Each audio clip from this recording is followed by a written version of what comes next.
Hello bachcho, let's read out the question first. A closely wound rectangular coil of 200 turns hand size 0.3 meter by 0.05 meter is placed perpendicular to a magnetic field of induction 0.20 Weber per meter square.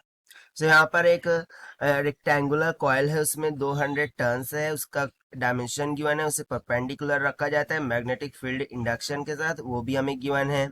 So we have to calculate the induced EMF in the coil when the magnetic induction drops to 0.15 Weber per meter square in 0.02 second. So हमें बताना है कि induce EMF क्या होगा जबकि magnetic field जो है वो फॉल हो रही है 0.15 वेबर पर मीटर स्क्वायर के इक्वल इन 0.02 सेकेंड में. तो चलिए स्टार्ट करते हैं हम सोल्यूशन से. But before our pets, let's talk about the key concept which we are going to use here for this question. हम simply Faraday law of electromagnetic induction का use कर लेंगे. So Faraday law के according जब किसी coil को magnetic field में रखा जाता है तो मैग्नेटिक फील्ड के द्वारा उस कॉइल में ईएमएफ इंड्यूस होता है, वो हो जाता है E is equals to minus of d phi by d t के equal, that is rate of change of flux, जहाँ पर फाई फ्लक्स को इंडिकेट कर रहा है. तो बस इसी सिंपल से कॉन्सेप्ट का हम यहाँ पर यूज करने वाले हैं. सबसे पहले गिवन थिंग्स को हम नोट डाउन कर लेंगे, that is n is equals to 200 हो गया. उसके बाद डायमेंशन गिवन है यानी कि एरिया हो जाएगा 0.3 multiply by 0.05 m into m, m का स्क्वायर हो जाएगा.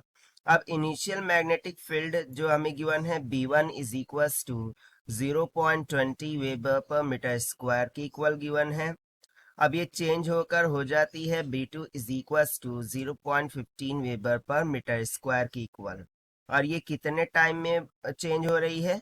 सो let's say dt is equals to 0.02 second में. सो सिंपली हम फॉर्मूला लगा देंगे, फाइंड आउट कर लेंगे induce EMF. So by using the conceptual formula the induce EMF will be equals to minus of क्या हो जाएगा d phi by d t. ना डी फाई को मैं चेंज इन फ्लक्स बोल सकता हूँ, सो उसको हम इस तरीके से लिख सकते हैं phi two minus of phi one divided by d t. ठीक है ना, वी नो दैट कि जो फ्लक्स होता है this is nothing but is equals to B into A into number of turns that is N. So यहाँ से ए और एन तो कॉमन रहने वाला है, उसको कॉमन काट लेते हैं. सो यहाँ पर क्या बच जाएगा, that is minus of a n in bracket, bracket में क्या आ जाएगा B2 minus of B1 divided by d t. ठीक है, सो ये हो जाएगा हमारा ईएमएफ की फाइनल इक्वेशन. अब हम इसमें वैल्यूज को सब्स्टिट्यूट करते हैं. So EMF E will be equals to minus times of area कितना आया था 0.3 इंटू 0.05 मीटर का square multiply by number of turns हमें गिवन थे 200 मल्टीप्लाई बाय B2 कितना आया था 0.15 माइनस B1 गिवन है 0.20. Okay, and this whole divided by dt था.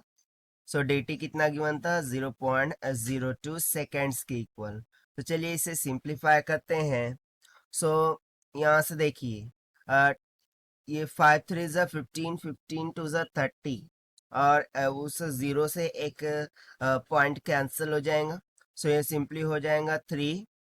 ठीक है, देन सब्सट्रैक्शन में क्या आ जाएगा माइनस ऑफ 0.05, यहाँ पर ऑलरेडी हमारे साथ माइनस साइन चल रही थी, डिवाइडेड बाय मैं 0.02 को 2 इंटू 10 का माइनस 2 लिख सकता हूँ, right. So this will be equals to, अब इसको डिवाइड कर दीजिए. सो ये हो जाएगा माइनस साइन से माइनस साइन कैंसिल हो गई.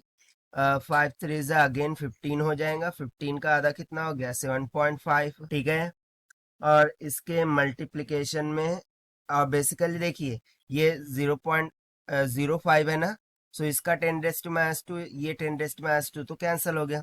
सो ऑब्वियसली हमारे पास फाइनल आंसर क्या आ गया, E is equals to 7.5 volt.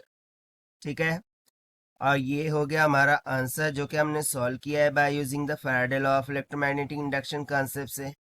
So this is the required solution. I hope you understood well. Best of luck. Thank you.